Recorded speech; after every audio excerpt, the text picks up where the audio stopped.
सत्संग की महिमा। एक बार देवर्षि नारद भगवान विष्णु के पास गए और प्रणाम करते हुए बोले, भगवान, मुझे सत्संग की महिमा सुनाइए। भगवान मुस्कुराते हुए बोले, नारद, तुम यहां से आगे जाओ, वहां इमली के पेड़ पर एक रंगीन प्राणी मिलेगा। वह सत्संग की महिमा जानता है, वही तुम्हें समझाएगा। नारद जी खुशी खुशी इमली के पेड़ के पास गए और गिरगिट से बातें करने लगे। उन्होंने गिरगिट से सत्संग की महिमा के बारे में पूछा। सवाल सुनते ही वह गिरगिट पेड़ से नीचे गिर पड़ा और छटपटाते हुए प्राण छोड़ बैठा। नारद जी आश्चर्यचकित होकर लौट आए और भगवान को सारा वृत्तांत सुनाया। भगवान मुस्कुराते हुए बोले, इस बार तुम नगर के उस धनवान के घर जाओ और वहां जो तोता पिंजरे में दिखेगा उसी से सत्संग की महिमा पूछ लेना। नारद जी क्षण भर में वहां पहुंच गए। उन्होंने तोते से सत्संग का महत्व पूछा। थोड़ी देर बाद ही तोते की आंखें बंद हो गईं और उसके भी प्राण पखेरु उड़ गए। इस बार तो नारद जी भी घबरा गए और दौड़कर भगवान के पास पहुंचे। नारद जी ने कहा, भगवान, यह क्या लीला है?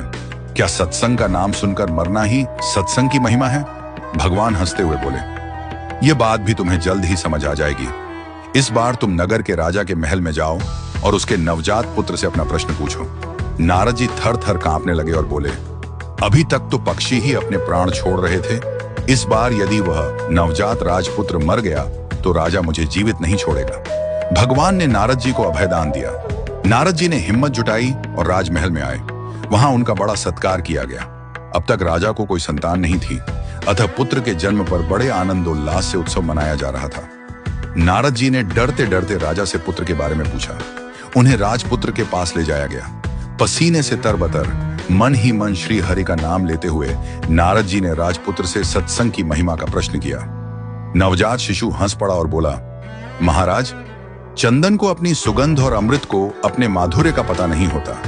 ऐसे ही आप अपनी महिमा नहीं जानते, इसलिए मुझसे पूछ रहे हैं। वास्तव में आपके क्षण भर के संग से ही मैं गिरगिट की योनि से मुक्त हो गया। आपके दर्शन मात्र से तोते की क्षुद्र योनि से मुक्त होकर इस मनुष्य जन्म को पा सका। आपके साथ थोड़े से समय के सत्संग से मेरी कितनी ही योनियां कट गईं और मैं सीधे मानव तन में ही नहीं पहुंचा, अपितु राजपुत्र भी बना। यह सत्संग का ही अद्भुत प्रभाव है।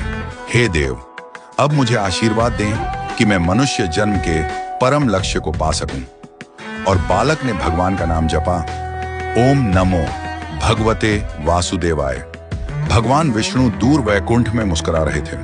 उनकी मुस्कान में यह संदेश छिपा था, जितना समय तुम भगवान और भक्तों की संगति में बिताओगे उतना ही जल्दी तुम्हारे भीतर का अंधकार मिटेगा। सत्संग वह